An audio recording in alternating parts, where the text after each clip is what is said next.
Yeah. So, good afternoon, students. So, welcome you all to another session. So, in the last class, we started discussing with regards to something called as the ozone depletion. I hope all of you are familiar with that, right? So, we could recollect with that what we have seen in the previous session. So, after finishing off with something called as the global warming and the greenhouse effect followed by the global warming. In the previous session, we began with something called as the ozone depletion in the stratosphere. Right. So we saw a few introductory note with regards to the ozone depletion in the stratosphere. Right. Along with that, we also saw what is the causes of this ozone depletion. Right. So with regards to ozone depletion, we spoke about something called as the ozone depleting substances. Any substance which brings about the depletion of the ozone in the stratosphere, we started calling them as the ozone depleting substances. Right. So we took up some examples also in the previous session with regards to the ozone depleting substances. One of the major culprit for ozone depletion is nothing but CFCs. That's what we are seeing, right? Chlorofluorocarbons, right? So this is actually majorly used as a coolant in case of fertilizers, in case of air conditioners, the refrigerators, as well as propellers, etc. Right. Along with that, along with CFCs, there are other substances also, such as the nitrogenous compounds, and along with that nitrogen oxides, and along with that we also have some of the hydrocarbons such as methane also, which is included in the list of the ozone depleting substances. So other sources of these nitrogen oxides as well as the methane hydrocarbons such as methane would be with regards to the jet engines, what we saw, and along with that some automobile exhaust as well as use of some nitrogenous waste. All of them would lead to the release of these nitrogenous compounds as well as methane, as well as the CFCs, everything into the Earth's crust, leading to this particular thing, which is called as the thinning of the ozone layer, what we usually call it as the depletion of the ozone layer. So that is what we have actually seen in the previous session. So today, let us continue with the depletion of the ozone layer. What exactly is happening, or how exactly is the ozone layer that is present in the stratosphere is being depleted? So let us take up with the ozone depletion in the stratosphere in this particular session.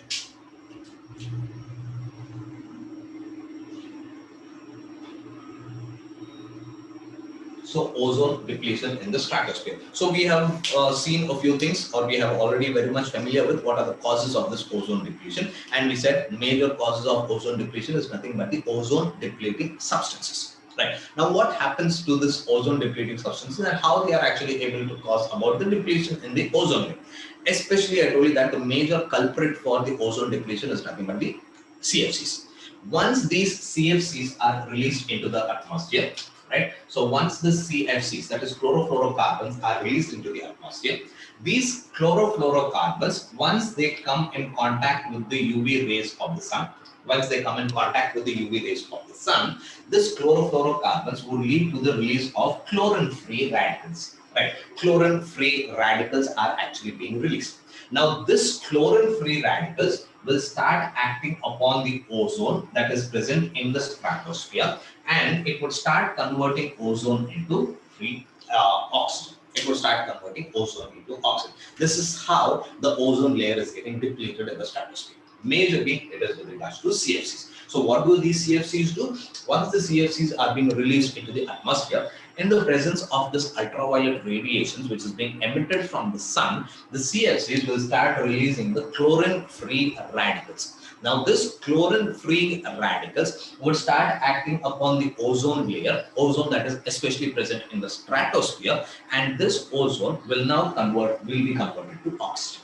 As a result of which, what is happening? The ozone levels in the atmosphere, like the stratosphere, ozone levels in the stratosphere will start decreasing. And this decrease in the ozone layer, or the decrease in the thickness of the ozone in the stratosphere, we usually refer to it as thinning of the ozone layer, thinning of ozone in the stratosphere. And this thinning of ozone in the stratosphere, we usually refer to it as the ozone hole.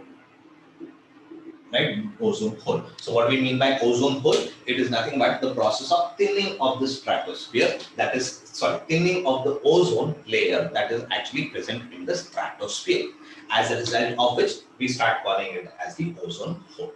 right? So as and when the CFCs are released, as and when more and more CFCs are released, this higher concentration of CFCs would be converted into chlorine-free radicals upon the action of the ultraviolet rays from the sun. Now, once this chlorine-free radicals are released, they would start acting on the ozone that is present in the stratosphere, and it would start converting the ozone into oxygen, right? Free oxygen. Now, this decrease in the ozone layer, we usually call it as thinning of the ozone layer, and that thinning of the ozone layer is usually referred to as the ozone hole. Right. So this ozone hole could be clearly visible, or evidently it could be visible in Antarctica. Right, in Antarctica every year in between late August to early October. Right, in between late August to early October every year in the Antarctica, if we are able to see this particular ozone hole. Right, so this is what we have with the ozone hole, how exactly it is happening. That's the reason why all the scientists say that ozone depletion is a catalytic process. It is a catalytic process because the chloride ions will start acting as a catalyst in conversion of this ozone into oxygen. Right, so this is how the ozone depletion is actually taking place in the stratosphere. Now, what effects does ozone depletion bring about?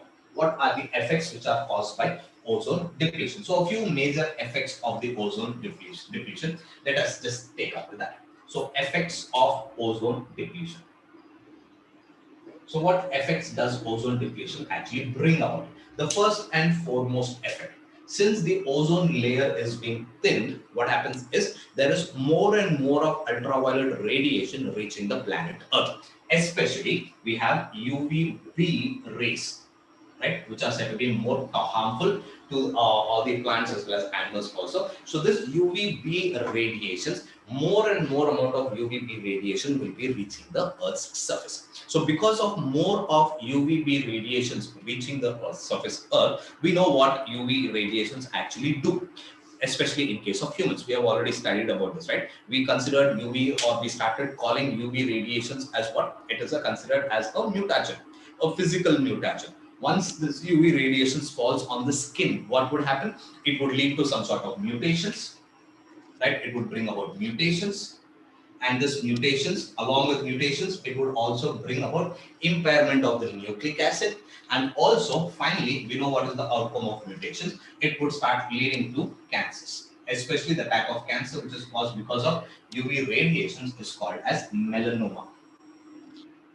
Right? Melanoma refers to skin cancer, cancer of the skin. We usually call it as melanoma. This is one of the major effects shown by this particular UV radiation. Right? As and when the ozone layer starts thinning up due to depletion of the ozone present in the stratosphere, more amount of UV rays will start hitting the planet Earth, of which this particular UVB radiation is said to be more intense, and in humans it would lead to the development of mutations, it would lead to impairment of the nucleic acid, and along with that leading to a type of cancer which is called as melanoma, skin cancer. This is one effect seen. Next, second effect that is seen is due to higher concentration. As and when the UVB concentrations become higher, due to higher UVB concentration, in case of humans, it would lead to other conditions also. Conditions such as inflammation of the cornea. It would lead to inflammation of the cornea. Right? This inflammation of the cornea is usually referred to as the snow blindness. One important term here, right? Inflammation of cornea, usually called as the snow blindness. It will lead to inflammation of cornea. Along with that, that is nothing but snow blindness. It will also lead to cataract. Cataract, this has become a common problem nowadays, right? In most of the elderly people, right? Cataract, and also it would lead to decreased immunity. It would lead to decreased immunity. So higher concentrations of UVB radiations on the planet Earth would lead to inflammation of the cornea, which we also call it as snow blindness. It would lead to cataract as well as reduced levels of immunity in that particular individual. Right. Along with this, what UV radiations also do is not only humans, UV radiations also, right? UV radiations also would lead to decreased crop productivity crop productivity. So the crop productivity would be decreased, and along with that, it also leads to severe drastic effects in case of other animals also. It would sometimes even lead to the death of that particular animals also. So these are some of the effects what we have with regards to ozone depletion. Majorly, ozone is majorly responsible for what? Protecting the earth from the harmful UV radiation that is being emitted from the sun. Now, because of depletion of the ozone, because of the thinning of the ozone layer, all these effects will be seen. Right. Now, how do we control this particular ozone depletion? First and foremost way how to control the ozone depletion is reduce the emission of this ozone depleting substances into the atmosphere, especially CFCs. If the CFCs levels in the atmosphere goes down, if the CFC level in the atmosphere starts going down, ozone depletion will be drastically reduced. So for this, there was certain international agreement which was made by several countries, right? So to protect the UV, so to protect the ozone depletion or to protect the ozone layer in the stratosphere, several countries came forward and signed an international agreement which was called as the Montreal Protocol. They signed an agreement which is called as Montreal Protocol. Montreal Protocol. Initially, there was one convention held in Vienna, right? There was a convention held in Vienna. There was a conference held in Vienna. VIENNA. We call it as Vienna Convention in the year 1985. 1985, right? So this convention was held in Vienna in the year 1985 in protecting the ozone layer in the stratosphere.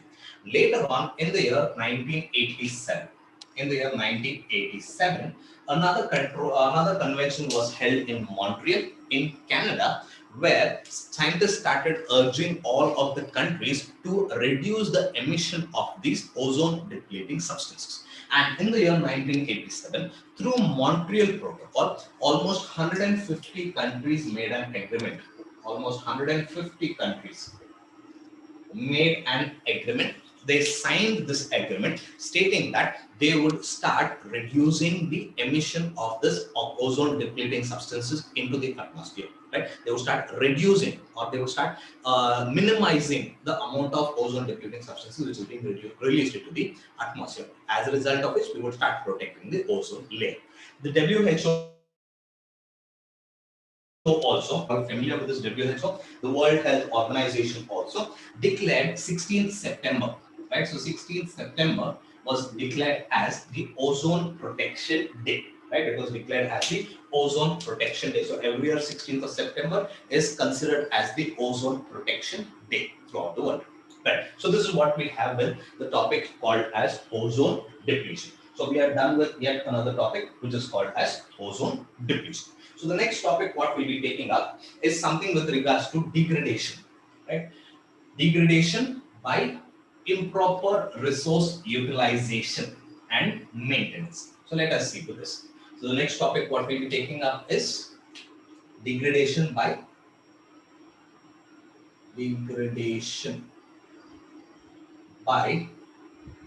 improper resource utilization.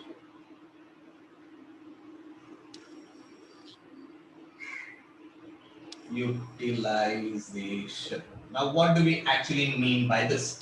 Through improper utilizing the resources, we are actually bringing about the degradation of the resource, right? So, by improperly utilizing certain resources, we are bringing about the degradation of those resources. That is what we actually mean by degradation by improper resource utilization as maintenance, and maintenance also we can include under that. So, under this, we'll be talking about one major resource which is called the soil, right? Soil is one of the major resources, right? So here we'll be talking about soil, and majorly we would be focusing on something called as land degradation, right? So we will be focusing majorly on the land degradation. So what do we actually mean by this land degradation? What do we actually mean by land degradation? The process of loss of three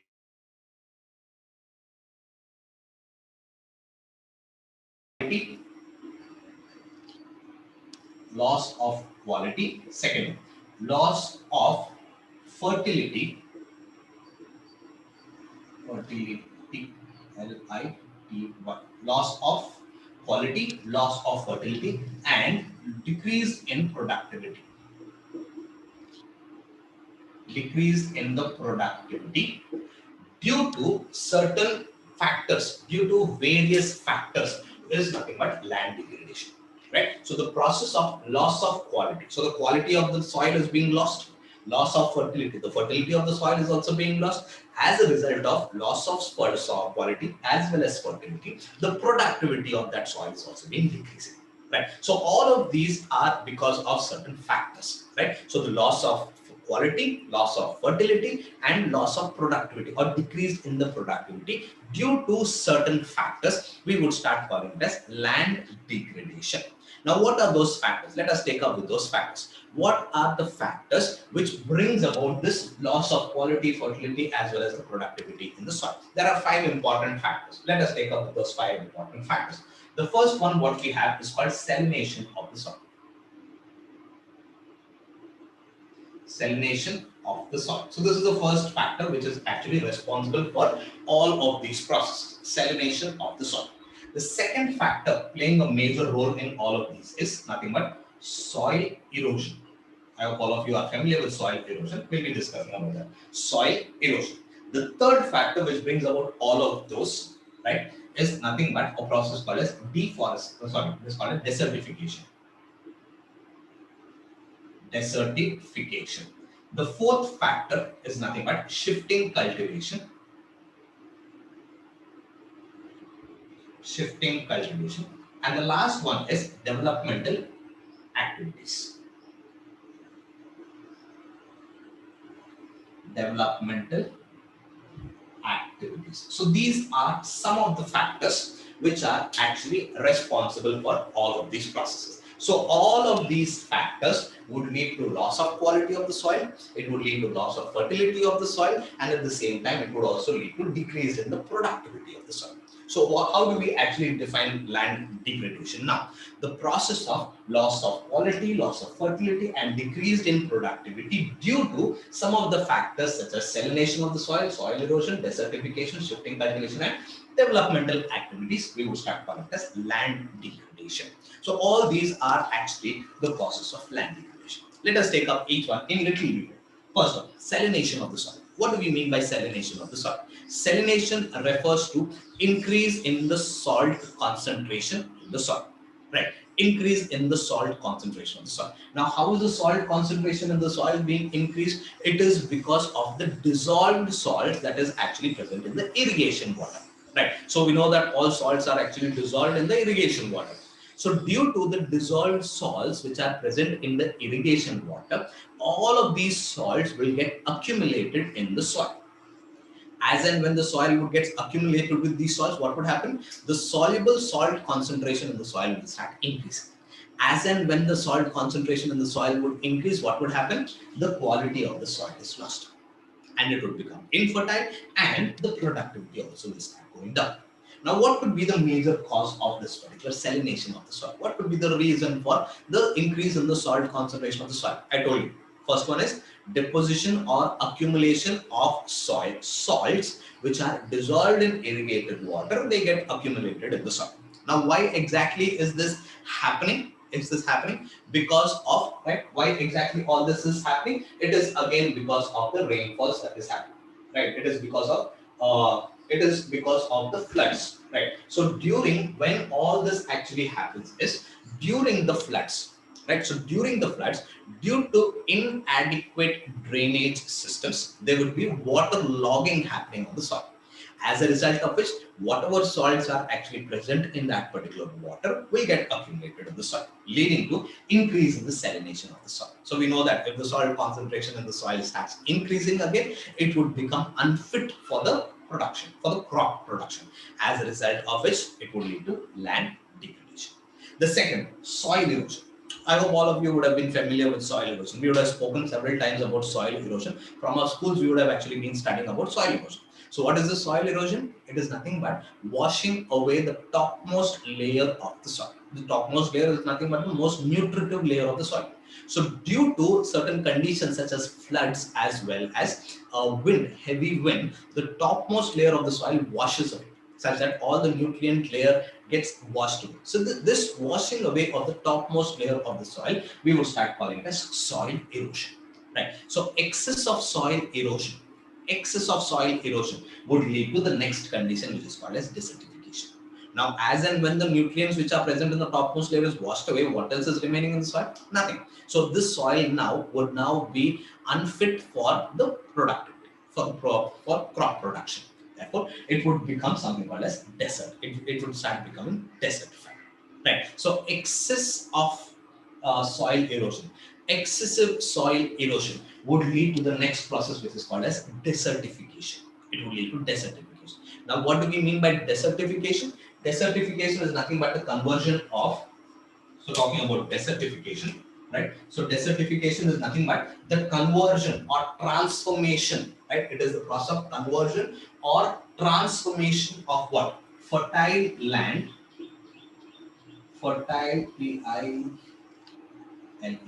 conversion of fertile land into non-fertile land, non-fertile land. So the process of conversion of fertile land into the sand, that the soil will start appearing like sand that is actually present in the desert. We know that desert does not favor the growth of all of the plants, especially the crop plants. So the fertile land getting converted into non-fertile desert-like soil, we would start calling it as desertification, right? So it is usually referred to as the process of desertification. Now, what is the major contribute to this process of desertification, right? Two important reasons for desertification. Number one, overgrazing of the cattle contributes majorly to the process of desertification, and along with that, increase in the human population and poverty also would bring about the process of desertification. Right. So what one of the scientists, what they said is, the process of desertification is a self-reinforcing process. Self-reinforcing process. So what they said was, the process of desertification is considered as a self-reinforcing process. Now, what do we mean by this self-reinforcing process?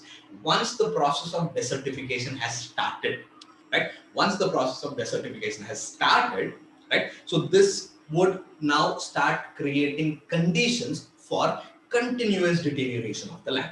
That we start calling it as self-reinforcing, right? Once the process of desertification has started, that would now create conditions for continuous deterioration of the land, leading to land degradation. So reinforcing. Through a survey, one of the scientists also said that throughout the world, right, worldwide, every year, almost 12 million hectares of land is being degraded every year through desertification. Right? Almost 12 million hectares of land worldwide is getting degraded through the process of desertification worldwide. So that is another reason for degradation. Next, we have something called a shifting cultivation. Now, what do we actually mean by this shifting cultivation? Shifting cultivation is actually one of the common practice which is seen in people of Northeast India. Right? So people of Northeast, they usually go in for this shifting cultivation. Right? Northeast Indian people, they usually go in for shifting cultivation. What do they do actually in shifting cultivation? They would start selecting a piece of land. Mostly it would be a forest. They would cut down all the trees that are present in the forest. Whatever plant remains are left over, they will start burning those plant remains. After burning, whatever ash would be formed, that ash would be now used as the natural fertilizer for crop production. Again, they would start using that ash for crop production. Such type of cultivation is usually referred to as slash and burn cultivation. It is usually referred to as slash and burn cultivation. Now, what does the slash and burn mean? Slash refers to cutting. So they would select a forest land, they would cut down all the plants there, all the trees there. Whatever plant remains are there, that would be burned.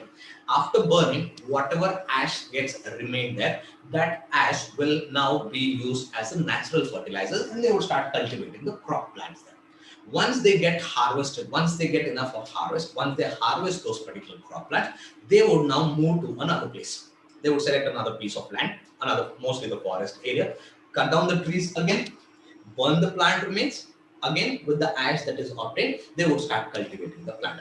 Once they get the harvest, again they move on to another place. Once they move on to another place, again cut down the trees, slash, burn the remains, whatever ash is obtained, they would start cultivating the crop plants with that, using the ash as the natural fertilizer. So this type of shifting cultivation, is also one of the reasons for land degradation. So this type of shifting cultivation is usually referred to as June cultivation.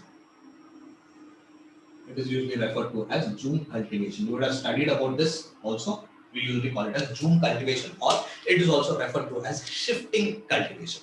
Initially in the olden days, what people used to do is they used to follow the shifting cultivation.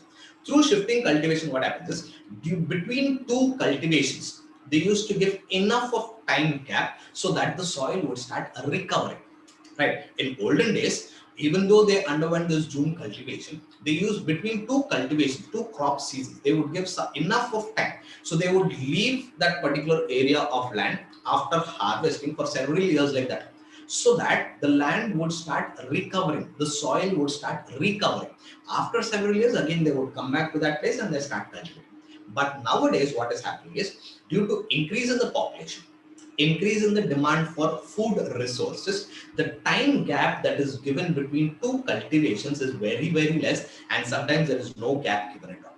As a result of which, what would happen? Over a period of time, the quality of the land will start decreasing, the fertility of the land will start decreasing, and ultimately the productivity also will start going down, thereby leading to land degradation. Again, shifting cultivation leading to land degradation. And finally, developmental activities. So talking about this developmental activities, right? So due to increase in the population, what is happening? There is urbanization happening, industrialization happening, there is mining happening. So due to all of these conditions, what is happening? The land is being converted into the living places. As a result of which, the land degradation is seen. So there is a lot of loss in the forest habitat, or in this particular agricultural crops, or the land, or the crops that are actually being, or the land that is in which the crop is being grown, right? Developmental activities contribute to this land degradation, right? So this is what we have with the degradation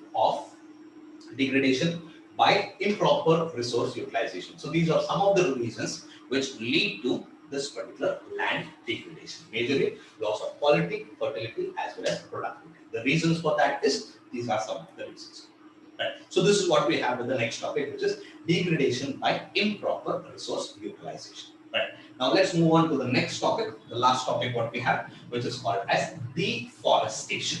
I hope all of you would have been familiar with this term, deforestation.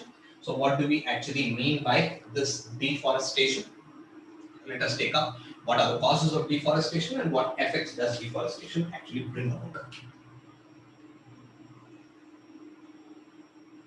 Deforestation. So talking about this deforestation, what do we actually mean by deforestation? D is nothing but removal. Removal of what? Forest. Removal of forest is nothing but deforestation.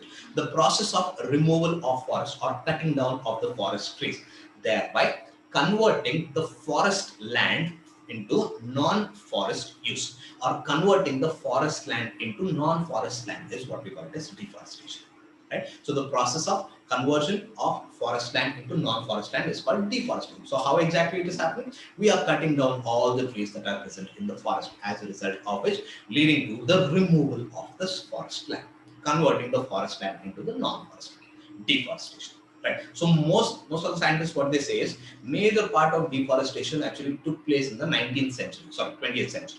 From the time that is the beginning of the 20th century to the end of the 20th century, what the scientists say is, the forest zone, or the forest area, which was around 30%, right, in the beginning of the 20th century, it got reduced to 19.4% by the end of 20th century. So you can just see that variation. From 30%, it has gone down to 19.4% by the end of 20th century. That we start calling as deforestation. Now, what could be the causes of deforestation? What could be the causes of deforestation? One of the major cause for deforestation is expanding agriculture. expanding agriculture. This is what the scientists say. One of the major cause for deforestation is expanding agriculture. Through increase in the human population as well as through increase in the demand for food sources, the agricultural prospects has been increasing. As a result of it, more and more land is being acquired for agricultural practices. So during that process, whatever forests are there are all being cut down and they are converted into agricultural lands. As a result of which, leading to a process called as deforestation. One more major reason for deforestation is the shifting cultivation. The shifting cultivation. So we have already seen this, right? Shifting cultivation. We just saw when we were talking about June cultivation, we said that what do the farmers actually usually do? They would select a piece of land, right? Especially the forest land. They would start cutting down the forest trees. Whatever plant remains are there, all the plant remains would be burnt and the ash would be used as a natural fertilizer for crop production. So during this process, once they are done with the cultivation there, they would now move on to another place, mostly the forest, cut down the forest and convert the forest land into agricultural land. Through this shifting cultivation, again, there is this deforestation happening. Along with this, we have one more cause also, which is overgrazing. So overgrazing of cattle again was one more reason for the law for this particular process called as deforestation. And along with overgrazing, logging, any type of logging, right? Any type of logging, either it be legal or it be illegal, right? It would again lead to this process of deforestation. So these are major causes for deforestation: expanding agriculture, shifting cultivation, overgrazing, as well as logging of any type. Either it be the legal logging or illegal logging, it would lead to the process of deforestation. So these are the major causes of deforestation, what we have. Now, what are the effects of this deforestation? What are the effects caused because of deforestation? What are the effects? The first and foremost effect of deforestation. So talking about the effects of deforestation, the first and foremost effect of deforestation is whenever the trees are being cut, right? So whenever our trees are being cut down, the complete land where the trees are being cut will be exposed to the UV radiation, right? So the land would be exposed to UV rays of the sun.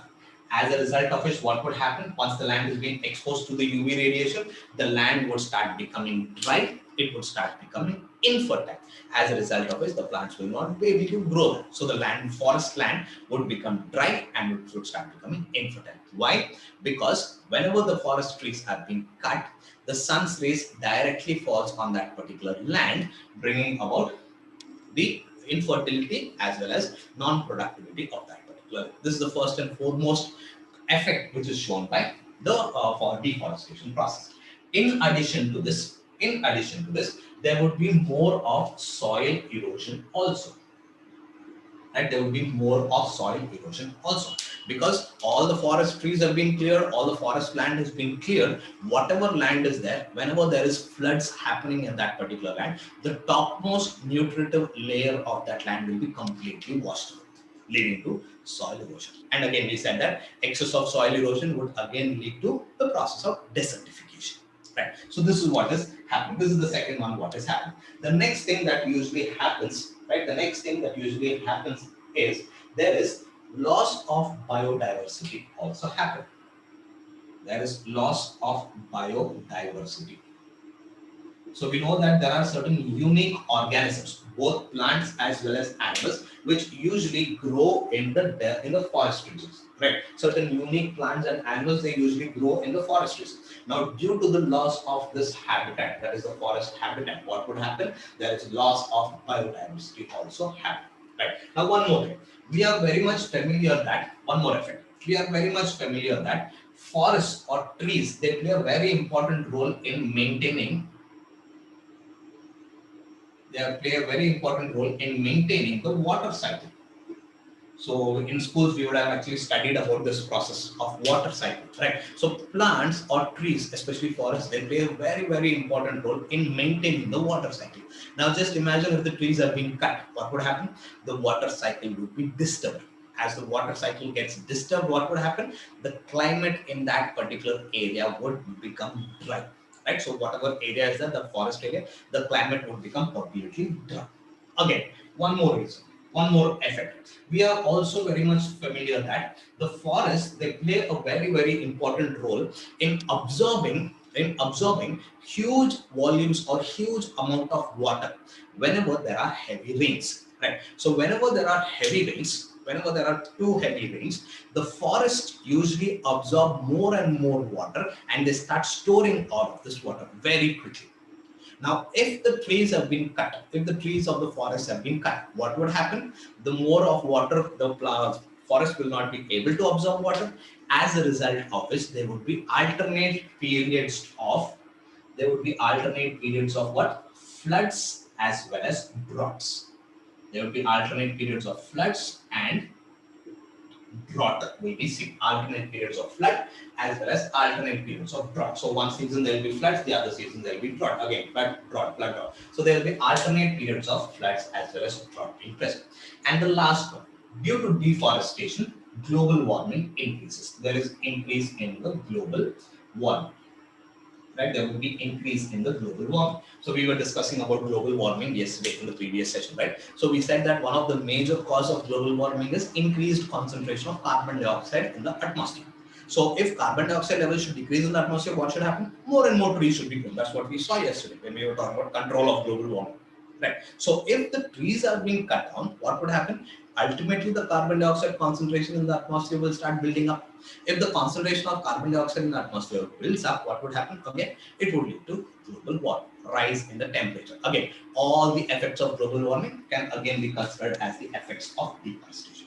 Right. So these are some of the effects of deforestation. Land would be exposed to UV rays, as a result of which the land would become dry and it would become infertile. Soil erosion would be seen, right? There would be soil erosion seen, right? Because the land is being cut down, all the trees have been cut down, so there would be this soil erosion seen. Loss of biodiversity, unique plants as well as animals present in the forest habitat, that biodiversity will be lost. We know that trees play a major role in maintaining the water cycle. So if the trees are being cut down, water cycle would be completely disturbed, as a result of which the climate in that particular area would start becoming drier. We know that trees or the forest, they absorb more and more waters and store them very quickly whenever there are heavy rains. But once the trees have been cut, there would be alternate floods as well as drought. And finally, due to cutting down of the trees, deforestation, global warming also increases. So these are some of the effects which are actually seen due to this process of deforestation. Now, how do we control deforestation? Now, since deforestation is a negative event, there should be some sort of positive event also. And that positive event is nothing but the process of reforestation. So through the process of reforestation, again, all of these effects will be controlled.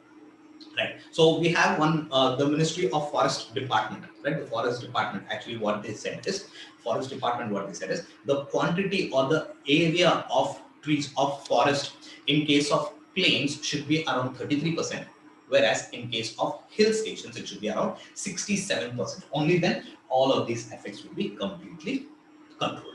Right? So this is what we have in the topic called as deforestation. And finally, we have one more small topic which is called as the Chipko movement. Chipko movement. I hope you would have all studied about this. So just a brief glance of this Chipko movement. So Chipko movement is actually better known for hugging the trees, for preventing them to be cut down. Right? It is better known for hugging the trees so that so that they could prevent the trees which are being cut. Right. So the term Chipko usually refers to embracing what? Embracing the trees. So this Chipko movement all began in one of the districts in Rajasthan, Jodhpur district of Rajasthan, where a person by name Amrita Devi, right? Amrita Devi, and along with that, several other people, almost more than 363 people, both including men, women, and children, they actually lost their lives in protecting the trees. So what they did was they started hugging the trees, right, to prevent the cutting down of the trees by the kingsmen. Right, the kingsmen came to cut down the trees to build a palace for the king. But these people, Amrita Devi and almost more than 363 people, they hugged the trees such that the trees were prevented from being cut down. Again, all of them, they lost their life in their effort of protecting the trees from being cut down. Right. So it all began there, and from that time we start calling it as the Chipko movement, one of the most prominent movement with regards to the process of deforestation, to prevent the process of deforestation. Right. So from then on, it actually happened in the year 1731. So in the year 1731, all the story had happened. From then on, in the 19th century, again, this particular Chipko movement gained a lot of popularity, and it started spreading to different parts of India also. It started moving to the north, right? Himachal Pradesh in the north, it started moving to Karnataka in the south. In the west, it started moving to Rajasthan. In the east, it started moving towards the Bihar. So that's how this Chipko movement got spread from one part of the country to the other part of the country in protecting the cutting of the trees by actually hugging them.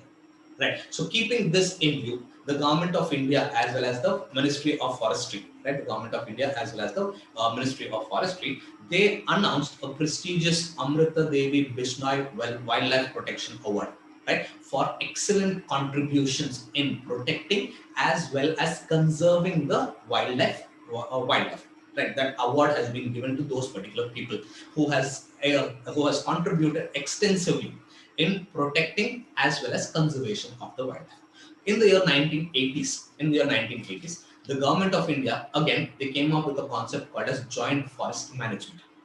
Right? So they made an agreement with the common people there, the local people present in that particular forest, through this joint forest management. And through this point, joint forest management, they came up saying that all of the local people, they would start taking care or protecting or conserving the forest land, while in return, they could start, the government of India started giving them all of the products of the forest, so that the forest habitat could be protected and it would be sustained throughout, right? So this small movement, we start calling it as the Chipko movement, where almost more than 363 people died along with Amrita Devi in preventing the cutting of the trees, right?